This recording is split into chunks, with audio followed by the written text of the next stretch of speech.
जय हिंद students, welcome to study for civil services. मैं हूं आपका एजुकेटर कमलाक्ष झा और ये ज्ञान सर का पेड कोर्स का लेक्चर है गाइस, करंट अफेयर्स का, जो आप देख रहे हैं। और जिन भी स्टूडेंट्स को ज्ञान सर के पेड कोर्स को ज्वाइन करना है, ये दिए गए नंबर पर आप कांटेक्ट करके ज्वाइन कर सकते हैं। यहाँ पर जीरो से लेकर सिलेक्शन तक की प्रॉपर सिविल सर्विसेज की तैयारी करवाई जाती है। दिए गए नंबर पर कांटेक्ट करके बैच की इंफॉर्मेशन की जानकारी जो है वो ले लीजिए। और ये हमारे टेलीग्राम के चैनल्स और ग्रुप्स हैं जिनको आप ज्वाइन कर सकते हैं। इंस्टाग्राम के पेज को फॉलो कर लीजिएगा, यहाँ पर गवर्नमेंट एग्जामिनेशन से रिलेटेड अपडेट्स आपको मिल जाएंगी। और इसके अलावा ये सब टॉपिक्स हैं आज के, जिनको हम लोग एक एक करके डिटेल में कवर करने वाले हैं। और अभी तक आपने लाइक का बटन हिट नहीं किया तो लाइक का बटन जरूर हिट कर दीजिएगा। और गाइज आपको बता दें कि प्रॉपर अगर आपको सिलेक्शन चाहिए तो ज्ञान सर के पेड कोर्स को जरूर ज्वाइन कर लीजिए। हमारे अभी बैचेस चल रहे हैं प्रीलिम्स और मेंस के लिए। जैसे आप देख सकते हैं UPPCS, BPSC, UKPSC, RO, ARO, BEO, इन सब के बैचेस चल रहे हैं। यूपीएसएसएससी के पूरे एग्जामिनेशंस की तैयारी करवाई जाती है। और अभी स्पेशल बैचेस हरियाणा, राजस्थान और छत्तीसगढ़ के लिए भी हमारे पास अवेलेबल है प्रीलिम्स के। तो इन दिए गए नंबर पर कांटेक्ट करके आप बैचेस की इंफॉर्मेशन लेकर बैचेस को ज्वाइन कर सकते हैं। सो गाइस, लेक्चर को स्टार्ट करने से पहले आप लोगों को रूल्स बताना चाहूंगा, स्पेशली उन स्टूडेंट्स को जो पहली बार आज इस लेक्चर को जो है वो सुन रहे हैं, देख रहे हैं। तो आपको इस टॉपिक को ध्यान से सुनना है। जो भी टॉपिक्स मैं कवर कराते जाऊंगा, पेन और पेपर लेकर बैठना है। जैसे ही एक टॉपिक कंप्लीट होगा उसके नोट्स मैं आपको बाद में लिखवाऊंगा। आपको साथ ही साथ पढ़ते पढ़ते नोट्स नहीं बनाने हैं। वो मैं बताऊंगा आपको कि क्या आपके लिए इंपॉर्टेंट है, क्या नहीं है, क्या आपको नोट डाउन करना है, क्या नहीं करना है। अभी के लिए सिर्फ आपको फोकस करना है टॉपिक को समझने के ऊपर, राइट। पूरा फोकस आपका समझने पे होना चाहिए। और ध्यान से सुनो। तो ये जो टॉपिक जिसके बारे में अभी हम लोग बात करेंगे, सबसे पहला जो टॉपिक है, काफी ज्यादा इंपॉर्टेंट है। यूनाइटेड नेशंस सिक्योरिटी काउंसिल, इनके नए फैसले पर हम बात करेंगे, जो अफ्रीका के एक बहुत ही इंपॉर्टेंट क्षेत्र सोमालिया को लेकर लिया गया है। मैप में देखो सोमालिया कहां पर है, इसकी लोकेशन तुरंत अभी के अभी आपके। और कौन से मैप पे, अभी गूगल गूगल पे सर्च नहीं करना है। आप जहां पर पढ़ाई करते हो वहां पर एक दीवार पर बड़ा सा वर्ल्ड मैप होना चाहिए और इंडिया का मैप होना चाहिए। तो वहां पर देखो अफ्रीका कॉन्टिनेंट के अंदर सोमालिया कंट्री कहां पर है। अब सुनो। तो अफ्रीका के सोमालिया क्षेत्र को लेकर UNSC, United nation security council का यह फैसला है। और ये डिसीजन AUSSOM यानी कि African union support and stabilisation mission in Somalia को लेकर है। तो AUSSOM का फुल फॉर्म भी ध्यान में रखना जरूरी है। अभी के लिए लिखो मत, मैं बता दूंगा कब लिखना है। तो इस मिशन के बारे में हम लोग स्टेप बाय स्टेप जो है वो समझेंगे। और इसके इंप्लीकेशंस आपके एग्जामिनेशन के लिए किस तरीके से रिलीवेंट है उसको समझने की कोशिश करेंगे। अब सुनो। यूएनएससी ने अफ्रीकन यूनियन के नए इनिशिएटिव AUSSOM को सपोर्ट किया है। और इस रेजोल्यूशन का नाम है रेजोल्यूशन 2767, जो 2024 का है। AUSSOM सोमालिया के ऑनगोइंग इश्यूज, यानी कि अभी सोमालिया में जो प्रॉब्लम्स चल रही हैं, जैसे सिविल वॉर और टेररिज्म, जो मेनली अल शबाब और इस्लामिक स्टेट के ग्रुप्स की वजह से है। यानी कि ये टेररिस्ट ग्रुप्स जो हैं, उन्होंने यहां पर सोमालिया में बहुत डिस्टरबेंस करके रखा हुआ है। और AUSSOM ATMIS यानी कि African union transition mission in Somalia को रिप्लेस करेगा, जिसका मैंडेट 31 दिसंबर 2024 को खत्म हो रहा है, यानी कि खत्म हो चुका है। तो अब AUSSOM हम लोग को प्रोजेक्ट जो है वो देखने को मिल रहा है। अब आपको यहां तक एक बात क्लियर हो गई कि ये जो इनिशिएटिव है, ये जो प्रोजेक्ट है, ये बेसिकली सोमालिया के अंदर जो डिस्टरबेंस चल रही है उसको रिजॉल्व करने से रिलेटेड है। क्लियर? यहां तक इतनी बात समझ में आई? अब सुनो ध्यान से। सोमालिया लगभग 1991 से सिविल वॉर और अल शबाब जैसे इंसर्जेंसी ग्रुप्स के इश्यूज फेस कर रहा है। ऑथोरिटेरियन रिजीम कोलैप्स होने के बाद से वहां फ्रेगमेंटेड गवर्नेंस है, यानी कि एक प्रॉपर गवर्नमेंट सिस्टम भी नहीं है वहां पर। सोमाली लैंड इंडिपेंडेंस का क्लेम करता है और पुंटलैंड पार्शियल ऑटोनॉमी चाहता है। यानी कि अब आप देखो सोमालिया कंट्री के अंदर ही क्षेत्र वाइज डिवीजन हम लोग को देखने को मिल रहा है। अब जो अभी ट्रांजिशन हो रहा है ATMIS का, किसमें? AUSSOM। तो इसके बारे में बात करें तो ATMIS का मेन काम था सोमालिया ट्रांजिशन प्लान को इंप्लीमेंट करना और सिक्योरिटी रिस्पॉन्सिबिलिटीज को फेडरल गवर्नमेंट को ट्रांसफर करना, यानी कि कुल मिलाकर ATMIS का काम जो था वो गवर्नेंस और गवर्नमेंट को मजबूत करना था। अब AUSSOM इस प्रयास को आगे ले जाएगा। 12,626 ऑफिशियल्स, जिनमें 1,040 पुलिस ऑफिसर्स हैं, इनको डिप्लॉय करने का प्लान है जो जून 2025 तक कंप्लीट होगा। बट इसमें कुछ प्रॉब्लम्स भी हैं फंडिंग वगैरह की। एक हाइब्रिड फाइनेंसिंग मॉडल प्रपोज किया गया है जिसमें 75% फंडिंग यूनाइटेड नेशन करेगा और 25% अफ्रीकन यूनियन और उसके पार्टनर्स प्रोवाइड करेंगे। लेकिन यूएसए ने वोट में एब्सटेन किया, यानी कि पार्टिसिपेट नहीं किया, क्योंकि यूएसए का कहना है कि उन पर फंडिंग का डिस्प्रपोर्शनेट बर्डन होगा, इसलिए हमें फंडिंग नहीं देनी। अब आगे की जो है वो थोड़ी सी चर्चा करें तो सोमालिया ने 11,000 सोल्जर्स का संकल्प लिया है बायलैटरल एग्रीमेंट्स के थ्रू। इजिप्ट नए मिशन में शामिल होगा, लेकिन इथियोपिया और बुरुंडी पार्टिसिपेट नहीं करेंगे। इथियोपिया का एब्सेंस सोमालिया के साथ मैरीटाइम एग्रीमेंट के इश्यूज को दिखाता है, तो सोमालिया और इथियोपिया का भी कहीं ना कहीं इशू जो है वो चल रहा है। फिर इसके अलावा टर्की की बात करें तो टर्की ने एक एग्रीमेंट ब्रोकर किया है जो सोमालिया और इथियोपिया के बीच के डिस्प्यूट्स को रिजॉल्व करता है, यानी कि टर्की बीच में आ रहा है सोमालिया और इथियोपिया के डिस्प्यूट्स को रिजॉल्व करने के लिए। ये एग्रीमेंट अफ्रीकन यूनियन के African peace and security architecture के ब्रॉडर गोल्स के साथ जो है वो अलाइन करता है। थोड़ी सी चर्चा आपको पता होनी चाहिए कि भाई सोमालिया का सिविल वॉर और टेररिज्म का क्या है। तो 1991 के बाद से गवर्नेंस का वैक्यूम देखने को मिला, यानी कि वहां पर प्रॉपर कोई सरकार टिक नहीं पा रही। फिर अल शबाब 2007 से एक मेजर थ्रेट जो है वो बन गया, जो कि एक टेररिस्ट ग्रुप है। ये ग्रुप ग्रेटर सोमालिया बनाने के गोल के साथ फेडरल गवर्नमेंट को हटाना चाहता है। फिर आगे की जो है वो चर्चा करें, कुछ कंट्रीज हैं जैसे कि सेरेलियोन, लाइबेरिया, बुरुंडी। ये एग्जाम्पल्स हम लोग को देखने को मिलते हैं कि अगर पीस कीपिंग मिशंस को सही फंडिंग और सपोर्ट मिले तो स्टेबलाइजेशन पॉसिबल है। लेकिन रवांडा 1994 और सोमालिया 1993 से 1995 के फेलियर से सीखना जरूरी है कि रिसोर्सेज और क्लियर मैंडेट्स कितने ज्यादा इंपॉर्टेंट होते हैं। अब इंडिया के कंट्रीब्यूशन की बात करें तो इंडिया यूनाइटेड नेशन के सबसे बड़े ट्रूप कंट्रीब्यूटर में से एक है, जिसके बारे में तो आपको ऑलरेडी पता होगा, यूनाइटेड नेशन सिक्योरिटी काउंसिल में सबसे अगर इसकी बात करें United nation peace keeping mission specially, तो सबसे ज्यादा ट्रूप्स हमारी तरफ से जाते हैं, सबसे ज्यादा सोल्जर्स हमारी तरफ से जाते हैं। 1948 से लेकर अब तक 2.5 लाख से ज्यादा ऑफिशियल्स हम कंट्रीब्यूट कर चुके हैं United nation peace keeping mission में। अभी जनवरी 2024 तक के लगभग 5,900 ऑफिशियल्स 12 मिशन में सर्व कर रहे हैं। तो ये था गाइस एक ओवरऑल टॉपिक, होपफुली आपको चीजें समझ में आई होंगी।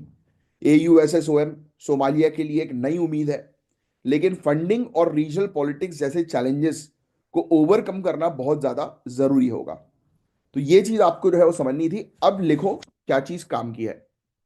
क्लियर तो हो गया ना आपके, मतलब एक दिमाग में कॉन्सेप्ट जो है, पिक्चर जो है वो छप गई। तो आपको बस ये लिखना है, सबसे पहली चीज तो इसका फुल फॉर्म लिख लो। अपन हेडिंग ये डालेंगे, AUSSOM, African union support and stabilisation mission in Somalia. Somalia underline कर देना, ठीक है। अब देखो, इसको आपको याद रखने की जरूरत नहीं है।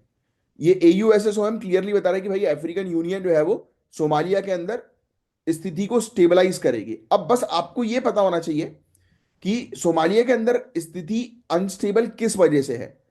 3 चीजें आप इसमें लिखेंगे। गवर्नेंस का इशू, 4 चीजें लिखो चलो। Governance issue, governance issue, governance है शासन की दिक्कत, है ना। जहां पे गवर्नमेंट अनस्टेबल है, आप ब्रैकेट में लिख भी सकते हो, गवर्नमेंट जो है वो अनस्टेबल है। दूसरा पॉइंट आप लिख दो, अल शबाब जैसा ये टेररिस्ट ग्रुप, और तीसरा इस्लामिक स्टेट, और चौथा यहां पर क्लाइमेट डिजास्टर्स अक्सर होते रहते हैं, ठीक है। तो ये चीजें हम लोग को जो है वो नजर आ रही है। फिर इनके रीजनल इश्यूज, आप एक और चीज इस पे पॉइंट बढ़ा सकते हो कि सोमालिया का उसकी आसपास की कंट्री जैसे इथियोपिया, एग्जांपल इथियोपिया के साथ विवाद है, कॉन्फ्लिक्ट है ना। तो ये प्रॉब्लम चल रही है जिसके कारण से सोमालिया को बड़ी दिक्कतें हो रही हैं। फिर आप उसके नीचे डालोगे न्यूज कि अभी करंट न्यूज क्या है। तो यूनाइटेड नेशन सिक्योरिटी काउंसिल जो है वो सपोर्ट कर रही है एयूएसएसओएम को। यूएनएससी एयूएसएसओएम को सपोर्ट कर रही है ना। ठीक है। और एयूएसएसओएम ने जो है वो रिप्लेस किसको किया है, एटीएमआईएस को, जिसका भी सेम काम वही था कि सोमालिया के अंदर स्थिति को स्टेबल करना, ट्रांजिशन मिशन है। भाई स्थिति खराब जो है उसको ठीक करो, है ना। तो ये 31 दिसंबर 2024 को ये मिशन कंप्लीट हो गया। अब नया मिशन एयूएसएसओएम जो है वो चालू कर दिया गया है। बस इतना आपको लिखना है इसके अंदर, और ज्यादा कुछ लिखने की आवश्यकता नहीं है। प्रॉब्लम पैसे पाई की है, वो सब चीजें पूछते नहीं है। आपको बस यही पूछेंगे एयूएसएसओएम किस के कॉन्टेक्स्ट में है। तो आपको ध्यान में रखना है कि सोमालिया के कॉन्टेक्स्ट में है, अफ्रीकन यूनियन इसको सपोर्ट कर रहा है कि जिससे कि सोमालिया की जो इंटरनल क्राइसिस जो सोमालिया फेस कर रहा है और एक्सटर्नल क्राइसिस भी इवन फेस कर रहा है, तो वो ठीक हो सके। फिर United nation peace keeping mission एक अलग से टॉपिक आएगा बाद में, तो वो मैं आपको कवर कराऊंगा। अभी के लिए सिर्फ दिमाग में रखो कि इंडिया सबसे ज्यादा सबसे बड़ा कंट्रीब्यूटर है United nation peace keeping mission का। क्लियर। बस इतने सही नोट्स बनाने इसके अंदर, और ज्यादा कुछ आपको लिखने की जरूरत नहीं है। अब देखो यार, ई वेस्ट के बारे में तो आप जानते ही हो कि कितना बड़ा संकट है ई वेस्ट का। तो इस टॉपिक को ध्यान से सुनना बस अभी के लिए, जो अगर कोई चीज काम की रही तो वो हम डिस्कस करेंगे, क्योंकि ये टॉपिक सुनने वाला बहुत जरूरी है। ई वेस्ट क्या होता है मुझे आप लोग को बताने की जरूरत नहीं है। आपको ऑलरेडी पता है कि पुराने या खराब इलेक्ट्रॉनिक या इलेक्ट्रिकल आइटम्स जैसे मोबाइल फोन्स, लैपटॉप, टीवी, ये सब ई वेस्ट कहलाते हैं। अब प्रॉब्लम सबसे बड़ी क्या है, इन डिवाइस में होते हैं टॉक्सिक सब्सटेंस, है ना, जैसे लेड, मरकुरी, कैडमियम, जो मिट्टी और पानी को पल्यूट करते हैं। तो सोचो, एक तरफ टेक्नोलॉजी ग्रोथ और दूसरी तरफ पल्यूशन ग्रोथ, ये एक बड़ी चिंता वाली बात है। अब मैं आपको कुछ फैक्ट्स जो है बताता हूं जो थोड़े से शॉकिंग है। इंडिया दुनिया का तीसरा सबसे बड़ा ई वेस्ट जनरेटर है। इंडिया तीसरा सबसे बड़ा ई वेस्ट जनरेटर, ये चाहो तो लिख लो। 2019-20 में 1.01 मिलियन मेट्रिक टन था ई वेस्ट, जो अब 23-24 में 1.75 मिलियन मेट्रिक टन हो गया है। यानी 72.54% की ग्रोथ। पर सिर्फ 43% ही रिसाइकल हो रहा है, बाकी अनट्रीटेड ही रह जाते हैं। तो सबसे बड़ी प्रॉब्लम क्या समझ में आ रही है, मतलब सोल्यूशन क्या है, रिसाइकलिंग यूनिट्स बढ़ाओ। क्योंकि रिसाइकल काफी कम हो रहा है, तो रिसाइकलिंग यूनिट बढ़ाने की आवश्यकता है। यस। अब 65 सिटीज में हमने काम भी किया है। 60% से ज्यादा ई वेस्ट जनरेट करती है 65 सिटीज। और प्रॉब्लम और बढ़ रही है इनफॉर्मल सेक्टर की अनसेफ प्रैक्टिसेस, जैसे कि बर्निंग और एसिड लीचिंग के कारण। कई बार जो है उसको जो है वो बर्न कर दिया जाता है ना, प्रॉपर तरीके से डिस्पोज जो है वो नहीं किया जाता। तो ये एक बड़ा इशू हम लोग को जो है वो देखने को मिलता है। ठीक है, तो बस यही चीज आप थोड़ी सी ध्यान में रखिए। देखो, ये रैंकिंग वाली कि यूनाइटेड स्टेट्स, चाइना और यूनाइटेड स्टेट्स के बाद इंडिया ई वेस्ट के मामले में तीसरे नंबर पर आ रही है। ई वेस्ट में हम लोग को इनफॉर्मल सेक्टर सबसे ज्यादा देखने को, वो लिखने की जरूरत है, बस तीसरा नंबर वाला फैक्ट जो है वो एक लिख लो आप। अब सुनो, गवर्नमेंट के कुछ स्ट्रॉन्ग स्टेप्स हैं, जैसे ई वेस्ट मैनेजमेंट रूल्स 2022, प्रोड्यूसर्स के लिए एक्सटेंडेड प्रोड्यूसर रिस्पॉन्सिबिलिटी, ये लिख लेना, एक्सटेंडेड प्रोड्यूसर रिस्पॉन्सिबिलिटी। इसमें क्या होता है कि जो व्यक्ति सामान बना रहा है, जैसे फॉर एग्जाम्पल मैंने मोबाइल की फैक्ट्री डाली, है ना, अब मैं मोबाइल जो है वो मार्केट में बेच रहा हूं। अब मैं प्रोड्यूसर हूं उस मोबाइल का, मैंने प्रोडक्शन किया है। तो अब ये मेरी रिस्पॉन्सिबिलिटी होगी कि जो मोबाइल मैंने इस एनवायरमेंट में जो है वो डाले हैं, उसको वापस रिकलेक्ट करूं, रिसाइकल करवाऊं। तो ये, बट ये अभी भी हमारे यहाँ मैंडेटरी नहीं है, वॉलेंट्री प्रैक्टिस है, यानी कि जो करना चाहे वो कर सकता है, बाकी सबके लिए मैंडेट नहीं है। रिसाइकलर्स को ऑथोराइज करने का सिस्टम बनाया गया ये ई वेस्ट मैनेजमेंट रूल्स 2022 में। पब्लिक इंस्टीट्यूशंस को भी ऑथराइज रिसाइकलर्स के साथ काम करना मैंडेटरी बनाया गया है कि भाई अब रिसाइकलर्स के साथ जो है वो मिलकर काम करो, जिससे कि रिसाइकलिंग प्रोसेस जो है वो बेटर हो सके।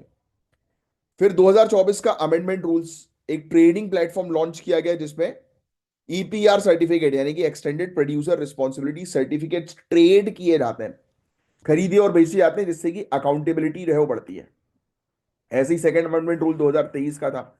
इसमें भी कहा गया कि सस्टेनेबल रेफ्रिजरेंट मैनेजमेंट करो रेफ्रिजरेशन और एयर कंडीशन इंडस्ट्रीज के अंदर, कि भाई क्योंकि इससे बहुत ज्यादा टॉक्सिक एलिमेंट्स जो है वो एनवायरमेंट में रिलीज हो रहे हैं, तो उसको रोकने के लिए किया गया था। तो यार देखो, सबसे बड़े चैलेंजेस तो इनफॉर्मल सेक्टर है यहाँ पर।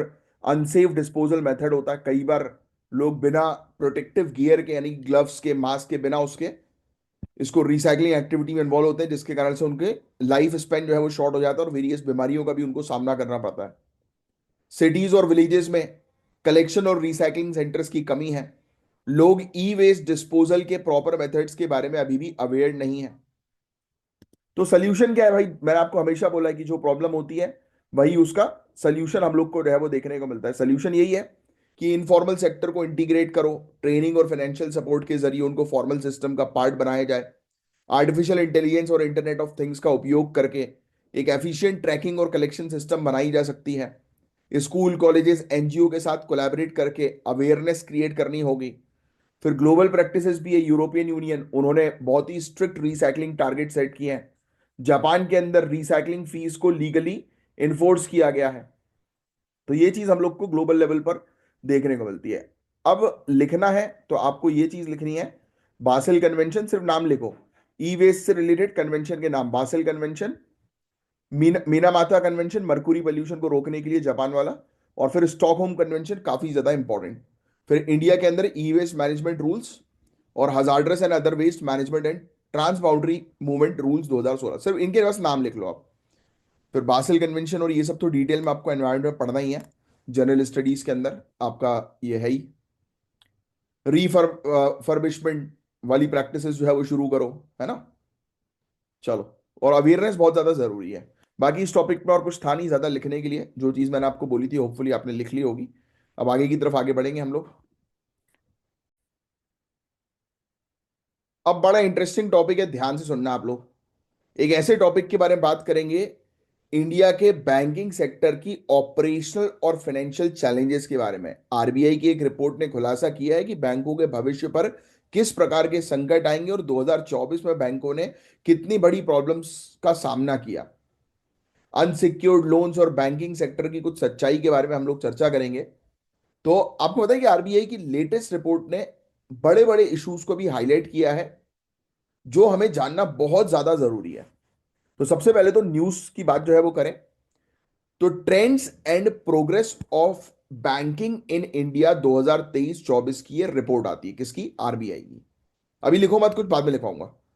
इन्होंने कुछ क्रिटिकल चैलेंजेस को हाईलाइट किया है, जैसे कि हाई एम्प्लॉय एट्रीशन और राइजिंग अनसिक्योर्ड लोन्स और ऑपरेशनल रिस्क और अनएथिकल प्रैक्टिस जैसे डार्क पैटर्न्स। तो इस पर हम बात करेंगे। बट गुड न्यूज यह है कि एसेट क्वालिटी और प्रॉफिटेबिलिटी में इंप्रूवमेंट आया है। बट चिंता वाली बात यही है कि सिस्टमेटिक रिस्क अभी भी बने हुए हैं और हमें रेगुलेटरी विजिलेंस की जरूरत है। तो रिपोर्ट की हाईलाइट एनपीए। अब मुझे बता दो भाई, मैंने पहले भी आपको पढ़ा चुका एनपीए के बारे में। नॉन परफॉर्मिंग एसेट्स क्या होते हैं भाई? एनपीए बताओ, कमेंट बॉक्स पर लिख कर बताओ फटाक से अभी के अभी। तो मार्च 2024 तक ग्रॉस एनपीए रेशियो 2.7%, जो 13 साल का सबसे लोएस्ट बताया जा रहा है। रिटेल लोन्स के अंदर बेस्ट परफॉर्मेंस हम लोग को देखने को मिला, जिसमें ग्रॉस एनपीए जो था वो 1.2% पे था। एग्रीकल्चर लोन में सबसे ज्यादा एनपीए है, 6.2%। एजुकेशन लोन में थोड़ा इंप्रूवमेंट हुआ है, लेकिन अभी भी हाई लेवल है एनपीए का, 2.7%। प्रॉफिटेबिलिटी और ग्रोथ की अगर हम लोग जो है वो चर्चा करें, तो बैंक का रिटर्न ऑन एसेट 1.4% और रिटर्न ऑन इक्विटी 14.6% तक पहुंच गया, जो काफी अच्छी बात है। और एनबीएफसी से भी डबल डिजिट क्रेडिट ग्रोथ और एक अच्छा कैपिटल रेशियो जो है वो देखने को मिल रहा है। बट काफी चिंता वाली बात यह है, अनसिक्योर्ड लोन्स बढ़े हैं। शेड्यूल्ड कमर्शियल बैंक्स के टोटल, यानी कि नॉर्मल बैंक्स जो होते हैं ना हमारे, उनके टोटल लोन्स का 25.3% अनसिक्योर्ड लोन्स है। क्या होता है अनसिक्योर्ड लोन्स? ऐसे लोन्स जिसमें कोई एसेट नहीं रखा जाता, कोई चीज कोलेटरल नहीं रखा जाता, कोई चीज गिरवी नहीं रखी जाती। अब इसमें क्या होता है, इसमें सामने वाला व्यक्ति जो है वो अपने आप को दिवालिया घोषित करके बैंक का पैसा नहीं चुकाता। लैक्स अंडरराइटिंग और minimal due diligence risky investment को प्रमोट करते हैं। ये टर्म लिखो आप, lakhs, LAX, under writing. LAX under writing क्या होता है ये? लोन देने के जो वो होते हैं ना, मानदंड, स्टैंडर्ड्स वगैरह, तो उसको जो है बैंक रिलैक्स कर देती है। और फिर कई बार रिस्की इन्वेस्टमेंट्स को जो है वो प्रमोट किया जाता है, जिसके कारण लॉस हो जाते हैं। और नवंबर 2024 में आरबीआई ने स्ट्रिक्ट रेगुलेशन जो है वो इंप्लीमेंट किए थे। फिर इसके अलावा डार्क पैटर्न्स के बारे में बात करें, मिस सेलिंग होती है ये लोन ऑफर्स के डिस्क्रिप्टिव, जो जो होता है ना डिस्क्रिप्शन की भाई लोन क्या है कि क्या नहीं, उसको हाइड कर दिया जाता है। मतलब बोलते हैं ना कि छोटा सा स्टार लगा दिया और मेन इंपॉर्टेंट चीजें हाइड कर दी, फिर बाद में जब कस्टमर को नुकसान होता है तो कस्टमर फिर पे ऑफ नहीं करता। तो आरबीआई और सीसीपीए गाइडलाइंस ट्रांसपेरेंसी इंश्योर करने के लिए काम कर रही हैं। और फिर प्राइवेट बैंक्स और स्मॉल फाइनेंस बैंक्स का एट्रीशन रेट क्या होता है भाई? ये एट्रीशन रेट पहले भी आया था, ये एट्रीशन रेट। देखो ये सब टर्म्स गाइस बहुत इंपॉर्टेंट होते हैं, इससे रिलेटेड अक्सर एग्जामिनेशन में क्वेश्चन पूछे जाते हैं। एट्रीशन रेट का मतलब एक ऐसा मेट्रिक, यानी कि एक ऐसा मेजरमेंट जो ये बताता है कि कितने एम्प्लॉय जो है वो एक कंपनी छोड़ रहे हैं कितने टाइम पीरियड में। तो बैंकिंग सेक्टर का एट्रीशन रेट 25% हो गया। तो देखो आपने एक नया टर्म भी सीख लिया, एट्रीशन रेट। एट्रीशन रेट मतलब कितने लोग जो है वो बैंक्स को छोड़ रहे हैं, 25% पहुंच गया है। ये सर्विस खराब जो है वो कर रहा है और रिक्रूटमेंट कॉस्ट को जो है वो काफी तेजी से बढ़ा रहा है। अब सुनो आरबीआई के क्या रिकमेंडेशंस हैं। तो सबसे पहली चीज तो आरबीआई ने बोला कि एम्प्लॉय एंगेजमेंट इंप्रूव करना होगा। ऑन बोर्डिंग यानी कि लोगों को जॉब पे रखना और मेंटरशिप प्रोग्राम जो है वो इंप्लीमेंट करना पड़ेगा। सपोर्टिव वर्क वर्क कल्चर को प्रमोट करना जरूरी है। क्रेडिट अप्रेजल और लोन अप्रूवल के लिए एआई का उपयोग जो है वो करें, जिससे कि मतलब ऐसा नहीं होना चाहिए कि कोई विलफुल डिफॉल्टर जो है, जो जानबूझ के बैंक को डिफॉल्ट करेगा लोन लेने के बाद तो वो लोन उठा ले। तो उनको जो है वो फिल्टर आउट करना है। गाइडलाइंस का स्ट्रिक्ट फॉलो होनी चाहिए, गाइडलाइंस आरबीआई के द्वारा दी गई। फाइनेंशियल लिटरेसी को प्रमोट करना, लोगों को पता होना चाहिए कि जो वो लोन ले रहे हैं तो उसके क्या मतलब क्या क्या कंडीशंस है, टर्म्स एंड कंडीशन अच्छे से पता होनी चाहिए। डार्क पैटर्न्स को आइडेंटिफाई करें और एलिमिनेट जो है वो करें, ये बहुत ज्यादा जरूरी है। जो लोग फॉलो करते हैं चीजों को, और जितने भी सिस्टमैटिक रिस्क है उसको जो है वो रिमूव किया जाए। तो ये चीज है। तो आरबीआई और बैंकिंग सेक्टर के लिए क्या जरूरी है? तो रिस्पॉन्सिबल तरीके से लोन देने की प्रैक्टिस को प्रमोट करना, जिसको अपन रिस्पॉन्सिबल लेंडिंग प्रैक्टिस बोलते हैं। ट्रांसपेरेंसी और कंज्यूमर के ट्रस्ट को बढ़ावा देना और एम्प्लॉय रिटेंशन स्ट्रेटजीज को इंप्रूव करना। तो देखो यार, ये जीएस पेपर 3 के लिए पूरा टॉपिक काफी इंपॉर्टेंट था। इसमें आपको सिर्फ इतनी चीज है वो पता होनी चाहिए। पहले तो trends and progress of banking in India report, ये क्वेश्चन ये आ सकता है कि किसकी रिपोर्ट है, ये तो आरबीआई की रिपोर्ट है। अब आपको एक चीज क्लियर हो गई कि एनपीए हाई है अभी भी हमारा। तो लिख लो, ऐसे कर लो, एनपीए लिखो और उसके ऊपर हाई वाला एरो वाला मार्क बना दो। कितना परसेंट है क्या है वो सब चीजें लिखने की जरूरत नहीं है ना। तो एनपीए काफी हाई है, बट हाँ बैंक ने प्रॉफिटेबिलिटी और ग्रोथ जो है वो करी है। एनपीए होने के बावजूद बैंक ने अच्छी ग्रोथ करी, ये आपको पता होना चाहिए। ठीक है। सबसे बड़ा प्रॉब्लम जो है, अब ये लिख लो, बैंकिंग प्रॉब्लम्स, चिंताएं जो है वो बैंकिंग सेक्टर के अंदर, सिर्फ बुलेट पॉइंट लिखोगे। अनसिक्योर्ड लोन्स बढ़ रहे हैं, डार्क पैटर्न्स और एथिकल कंसर्न्स देखने को मिल रहे हैं। डार्क पैटर्न्स मतलब कि कुछ ऐसी प्रैक्टिसेस होती हैं जिसमें कई बार बैंक भी जो है वो कस्टमर को बिना कुछ बताए, बिना प्रॉपर इंफॉर्मेशन दिए अपने प्रोडक्ट सेल करती है। ठीक है। फिर हाई एम्प्लॉय एट्रीशन, तो एट्रीशन रेट क्या होता है वो मैंने आपको सिखाई दिया, चाहो तो लिख लो अगर भूल ना जाओ तो, कि एम्प्लॉय छोड़कर भाग रहा है भाई। ठीक है। तो आरबीआई ने क्या सोल्यूशन दिया? तो ऑब्वियस बात है, जो प्रॉब्लम प्रॉब्लम होती है वही इसका सोल्यूशन होता है, कि एनपीए की प्रॉब्लम को कम करने के लिए एआई का इस्तेमाल करो। ये सब वो चीज है जो आपको अलग से लिखने की जरूरत नहीं है, वो तो आपके दिमाग में बैठी गई होंगी। बस इतनी चीज आपको थोड़ी सी ध्यान में रखनी है, दैट्स इट। अब देखो ये वाला टॉपिक भी बड़ा इंटरेस्टिंग सा है, ध्यान से सुनो। क्यों गिर रही है प्याज और आलू की कीमतें? हम बात करेंगे ऑपरेशन ग्रीन्स के बारे में, किसान और बाजार की क्या चुनौतियां हैं। ध्यान सुनना। क्या आपने कभी सोचा है कि किसान इतनी मेहनत से जो फसल उगाते हैं उसका सही दाम उनको क्यों नहीं मिल पाता? और ये नहीं सोचा तो सोचना जरूरी है, आगे चल के सिविल सर्वेंट बनोगे भाई, यही सब चीजों पर तो आपको काम करना है। अगर किसान जो है वो खेती किसानी छोड़ देंगे, देश हंगर क्राइसिस में आ जाएगा। तो इसको मेंटेन करना जरूरी है। चलो अगर मिल भी जाता है तो क्यों वो मार्केट में स्टेबल नहीं रह पाते? है ना, होता है ना कि हमेशा अपन सोचते हैं कि यार किसान जो है उसकी हालत खराब हो रही है, परेशान है ना। बट आज हम इस पर्टिकुलर टॉपिक में यही चीज समझेंगे, ऑपरेशन ग्रीन्स के बारे में, उसकी सफलता और चुनौतियों की एनालिसिस करेंगे। अ, मेरे एक फ्रेंड है जिनके फादर जो है रिटायर्ड आईएएस ऑफिसर है, कलेक्टर रह चुके हैं वो। तो और सेक्रेटरी की पोजीशन पे भी थे। तो अभी जो मेरे मेरे जो फ्रेंड है, मतलब बहुत टैलेंटेड है यार बंदा। मतलब सिविल सर्विसेज एग्जामिनेशन भी उन्होंने जो है वो लिखा था, बट उनका इंटरेस्ट नहीं था। होता है ना कुछ लोग कि एग्जामिनेशन में इंटरेस्ट नहीं है, भले ही क्लियर आउट कर दिया फिर भी ड्रॉप, हट गए बाहर कि चलो ठीक है शौक शौक में दे दिया। तो अभी वो एग्रीप्रेन्योर बन गए। और वो प्रॉपर तरीके से, मतलब आज ही मुझे इनविटेशन है कि आज ही मैं उनके फार्म लैंड में जो है वो जाऊंगा। तो उन्होंने एक हाउस टाइप का वहां पर बना रखा है छोटा सा। वो बेसिकली कोई बाहर से कोई गेस्ट वगैरह आए तो उनकी शॉर्ट छोटी मोटी पार्टी के लिए। और वहां पर वो बहुत सारी चीजें उगा रहे हैं। आगे चल के मशरूम कल्टीवेशन भी वहां पर शुरू होगा। तो सोचो आज की डेट में जो है वो काफी सारे लोग एग्रीकल्चर को as a mainstream business के तौर पर भी बना रहा है ना। बट फिर भी किसान को क्यों प्रॉब्लम सबसे ज्यादा फेस करनी पड़ती है, जो वहां पर काम कर रहे हैं? ये चीज तो आपको समझना जरूरी है। आप देख रहे हो कि भाई एक व्यक्ति जिसको, उनको महीने के मेरे ख्याल से 2.5 लाख रुपए उनकी सैलरी थी, एक कंपनी में वो काम करते थे, उन्होंने वो छोड़ दिया, अब खुद के अपने फार्म को जो है मैनेज कर रहा है। मतलब अभी उन्होंने शुरू किया है, मतलब स्टार्टअप एक प्रकार से उनका कह सकते हो आप।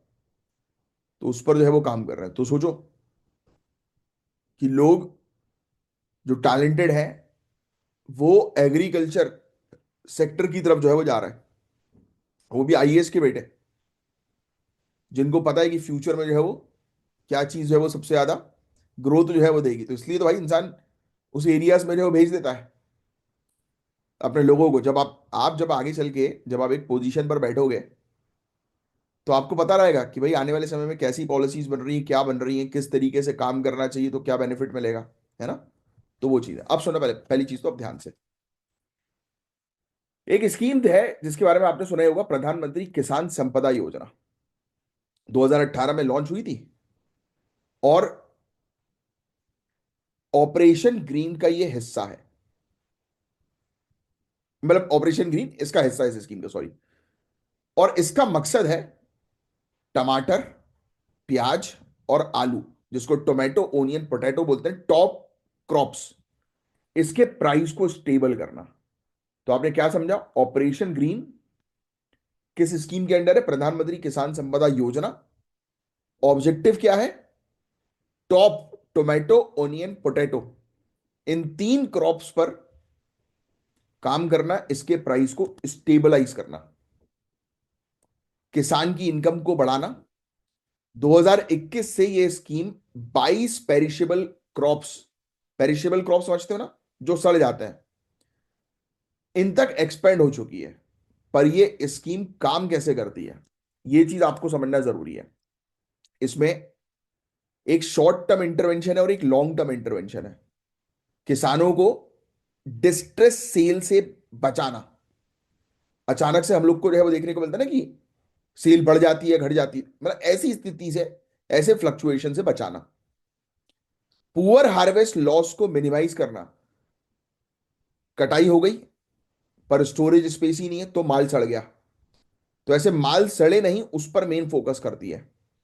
फिर लॉन्ग टर्म में एफपीओज और प्रोडक्शन क्लस्टर्स को सपोर्ट देना इसका काम है। फार्मर प्रोड्यूसर ऑर्गेनाइजेशन जिसको हम लोग बोलते हैं ना, अभी पिछले 1-1.5 हफ्ते में भी हमने एफपीओज के टॉपिक को भी पढ़ा था। कोल्ड स्टोरेज और लॉजिस्टिक फैसिलिटीज डेवलप कर रही है, इसके लॉन्ग टर्म ऑब्जेक्टिव्स हैं। और ये ministry of food processing industry के अंडर जो है वो ऑपरेट करती है। और फंडिंग जो है वो इसको नाफेड की तरफ से जो है वो मिल जाती है।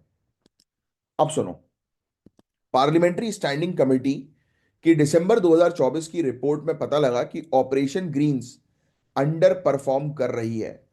सिर्फ 34% ही इसका बजट यूटिलाइज हुआ। ओनियन प्राइस जो है वो बहुत ज्यादा हाई हो गए, प्याज के प्राइस महाराष्ट्र में। आलू की शॉर्टेज ईस्टर्न स्टेट्स में देखने को मिली। पॉलिसी प्रॉपर नहीं बनाई जा रही है, प्रॉपर इंप्लीमेंटेशन नहीं हो रहा है समय पर। तो ये रिपोर्ट ने जो है वो इस चीज को हाईलाइट किया कि भाई ऑपरेशन ग्रीन सही तरीके से ऑपरेट नहीं कर पा रही है। अब रिपोर्ट्स पे कुछ आंकड़े भी आए। 173 करोड़ अलॉट किए गए थे पर सिर्फ 59 करोड़ यूज हो पाए। महाराष्ट्र के अंदर 50% ओनियन के प्राइस जो है वो गिर गए 15 दिनों के अंदर, अचानक से उठने के बाद क्रैश कर गए। ईस्टर्न स्टेट्स में पटेटो नहीं, आलू नहीं है, क्योंकि वेस्ट बंगाल में ब्लैक फ्रॉस्ट और अनसीजनल रेन्स ने प्रोडक्शन को अफेक्ट कर दिया। एक्सपोर्ट बैन और मिनिमम एक्सपोर्ट प्राइस जैसी पॉलिसी ने किसानों के मार्जिन को खत्म कर दिया। 2024-25 में टारगेट के 10 प्रोजेक्ट्स में सिर्फ 3 ही कंप्लीट कंप्लीट जो है वो हो पाए। तो ये इश्यूज हम लोग को जो है वो देखने को मिले। तो महाराष्ट्र के अंदर जिन किसानों ने प्याज को उगाया था, एकदम से प्राइस हाई देखते हुए एकदम से प्राइस डाउन हो गए फटाक से, 50% से गिर गए, तो उनको कितना नुकसान हो गया। स्टोरेज का इशू है, वेदर क्लाइमेट चेंज के चलते एकदम से चेंज हो जा रहा है। तो किसानों को फेयर प्राइस नहीं मिल पा रहा और कंज्यूमर्स को भी अफोर्डेबिलिटी उनकी भी नहीं हो पा रही, दोनों को ही प्रॉब्लम है। तो क्या करें? तो भाई देखो, पहली चीज तो पॉलिसीज में दिक्कत है, तो पॉलिसी सही बनाओ, तरीके से इंप्लीमेंट करो। एक्सपोर्ट और ट्रेड पॉलिसीज कंसिस्टेंट होनी चाहिए। किसानों के साथ बातचीत करके पॉलिसी बनाई जानी चाहिए। टाइम पर फंड का उपयोग करना चाहिए। ऑपरेशनल प्रोजेक्ट जितने भी है वो कंप्लीट होना जरूरी है। Cold storage system, agri logistics यानी कि एग्रीकल्चर लॉजिस्टिक्स को डेवलप करना जरूरी है।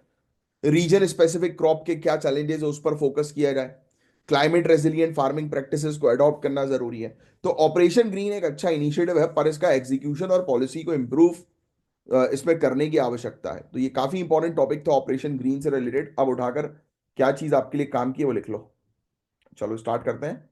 सबसे ऑपरेशन ग्रीन ही हेडलाइन डाल दो, ऑपरेशन ग्रीन 2018 में लॉन्च हुई अंडर प्रधानमंत्री किसान संपदा योजना। मेन ऑब्जेक्टिव जो था, टॉप पर फोकस था, इनिशियल इनिशियल कि इसके प्राइस को स्टेबल करना, और बाकी इसके अंदर ब्रैकेट में लिख देना। अब इसके अंदर 22 क्रॉप्स को इंक्लूड कर दिया गया है। Short term goals, long term goals, ये सब याद रखने की जरूरत नहीं है, समझना बस आपके लिए जरूरी था। और आपको पता लग गया कि भाई रिपोर्ट ये बता रही है कि ऑपरेशन ग्रीन का बजट प्रॉपर तरीके से काम, मतलब उसको यूटिलाइज नहीं किया जा रहा, पॉलिसी प्रॉपर नहीं है ना। ये सब प्रॉब्लम्स हम लोग को देखने को मिल रही हैं। इसके कारण से किसानों को बड़ी दिक्कतें आ रही है। तो उस प्रॉब्लम को जो है वो रिजॉल्व करना, बस नोट्स में आपको ये दो चीजें मैंने आपको बताई थी, बस वही मेंशन करनी थी, दैट्स इट। अब देखो, एक ऐसे टॉपिक के बारे में बात करेंगे जो भारत को स्पेस एक्सप्लोरेशन के मैप पर एक नए लेवल पर ले जा रहा है। आप जानते हैं कि इसरो ने एक नई माइलस्टोन अचीव की है, जो फ्यूचर में हमारे भारतीय अंतरिक्ष स्टेशन को रियलिटी बनाएगा। आपको पता है ना कि हम अपना खुद का स्पेस स्टेशन जो है वो डेवलप कर रहे हैं। कोई बता सकता है कि कब तक ये डेवलप हो जाएगा, क्या हमारा टारगेट है? तो इस टॉपिक के अंदर पहले तो न्यूज की बात करें तो 30 दिसंबर 2024 को इसरो ने एक नया मिशन लॉन्च किया जिसका नाम है स्पाडेक्स, SPADEX, यानी कि स्पेस डॉकिंग एक्सपेरिमेंट। ये SDX-02 और एक SDX-01, ये दो सैटेलाइट्स भी हम लोग को देखने को मिल रही हैं जो ऑटोनॉमस डॉकिंग का डेमो देगा। ये PSLV C60 रॉकेट के जरिए लॉन्च किया गया। तो ये है क्या आखिर? तो भारत गाइस सिर्फ यहीं तक नहीं, ये टेक्नोलॉजी भारत के पहले स्पेस स्टेशन भारतीय अंतरिक्ष स्टेशन के लिए बेस बनाएगा। अब सुनो, पूरी चीज ध्यान से रहो, समझते हैं ये है क्या पूरी स्पेडेक्स, ये है क्या। देखो, SDX-01 चेजर है और SDX-02 टारगेट है। स्पेसक्राफ्ट एक दूसरे के करीब आते हैं और एडवांस सेंसर और प्रोपल्जन सिस्टम की मदद से ये डॉकिंग करते हैं। डॉकिंग के बाद पावर ट्रांसफर, स्पेसक्राफ्ट कंट्रोल और साइंटिफिक पेलोड ऑपरेशन जैसे काम होते हैं। छोटी से छोटी डिस्टेंस पर सटीक डॉकिंग करना। डॉकिंग समझ रहे हो ना, मतलब स्टेबल हो जाता है, एक जगह जाकर रुक गया, वो लैंड हो गया हवा में, है ना। और एडवांस्ड भारतीय डॉकिंग सिस्टम बीडीएस जिसको हम लोग बोल रहे हैं उसका उपयोग करना, ये पावर ट्रांसफर और पेलोड एक्सपेरिमेंट परफॉर्म करना। तो ये पूरी चीजें और आगे चल के मार्स और मून जैसे मिशन में भी इसका काम आएगा। और डॉकिंग टेक्नोलॉजीज के इंपॉर्टेंस की भी अगर हम जो है वो चर्चा करें, तो देखो, ये multi modular space station assemble करना इसमें इजी होगा। रीफ्यूलिंग और पेलोड ट्रांसफर के लिए टेक्नोलॉजी जरूरी है मून और मार्स के मिशन के लिए। फिर इसके अलावा गगनयान जैसे मिशन के लिए क्रू और सप्लाई ट्रांसफर में ये क्रिटिकल रोल प्ले करेगा। और एक बात सोचिए, जब हम स्पेस में अपना खुद का स्टेशन बना लेंगे तो भारत दुनिया के लीडिंग स्पेस स्टेशन में टॉप करेगा। और इसरो का एम्बिशियस प्लान है भारतीय अंतरिक्ष स्टेशन। अब इसमें आप बस एक ही चीज लिखो, 2028 तक बेस मॉड्यूल इसका लॉन्च होगा और 2035 तक पूरा स्टेशन रेडी हो जाएगा। बस इतनी चीज आपको ध्यान में रखनी है, लिख लो अभी के अभी। बाकी और कुछ नहीं है इसमें ऐसा जो है वो लिखने वाली चीज है। और चैलेंजेस की भी अगर हम जो है वो चर्चा करें, तो ऐसे ही नहीं हो जाती है डॉकिंग।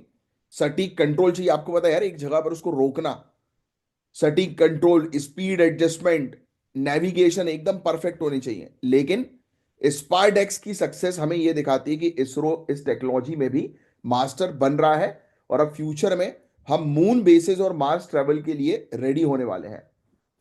तो ये आपने लिख लिया जो मैंने आपको बताया था कि ये भारतीय अंतरिक्ष स्टेशन का जो गोल जो है वो क्या है। एक और चीज इसके अंदर जो है वो मेंशन कर दो आप, ये इसरो ने जो है वो एक मिशन जो है वो लॉन्च किया और सक्सेसफुली, और इसका नाम जो है वो स्पार्डेक्स स्पेस डॉकिंग एक्सपेरिमेंट। अब डॉकिंग क्या है वो मैंने आपको ऑलरेडी बता दी, इसमें और डिटेल में आपको जाने की आवश्यकता नहीं है। बस इतनी चीजें आपको थोड़ी सी ध्यान में रखनी है, that's it.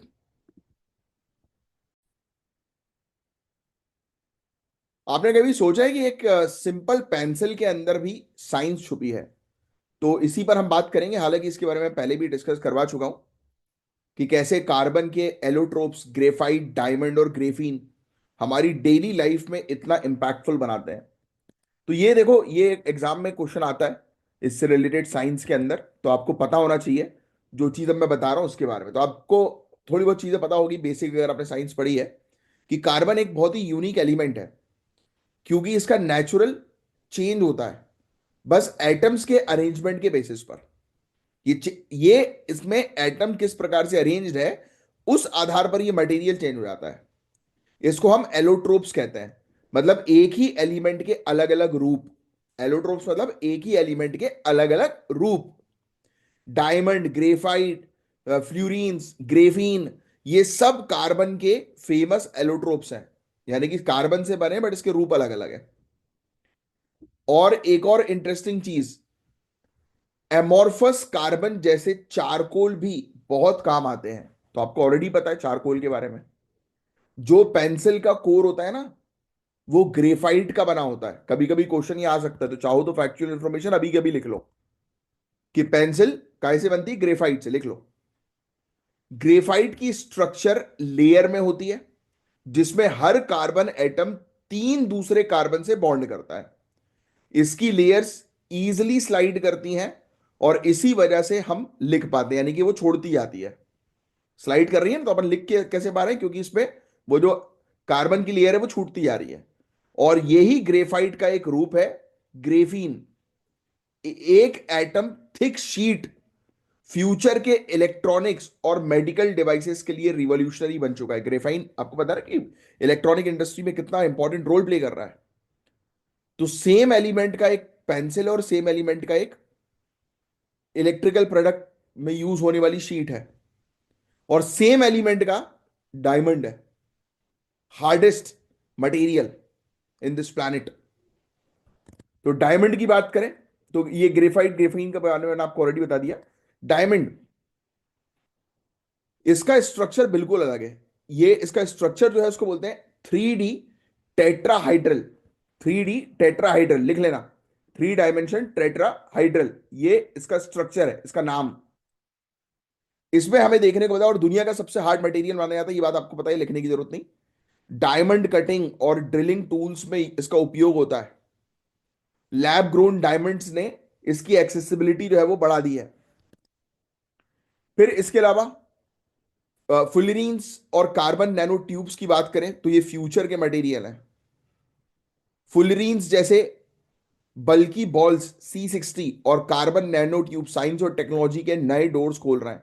Semiconductor, super conductor, even medical drug delivery में इसका उपयोग हो रहा है। पेंसिल का काम अगर हम देखें तो कितना सिंपल लगता है, पर इसका बेस ग्रेफाइट एक इंजीनियरिंग मार्वल है। राइटिंग के समय हम लिखते हैं ना, उस समय ग्रेफाइट की लेयर पेपर पर स्लाइड करती जाती, छूटती जाती है, और इसी वजह से लिखने की प्रोसेस स्मूथ होती है। तो अगर पेंसिल की प्रोसेस आपसे पूछ ले तो आपको पता लग गया।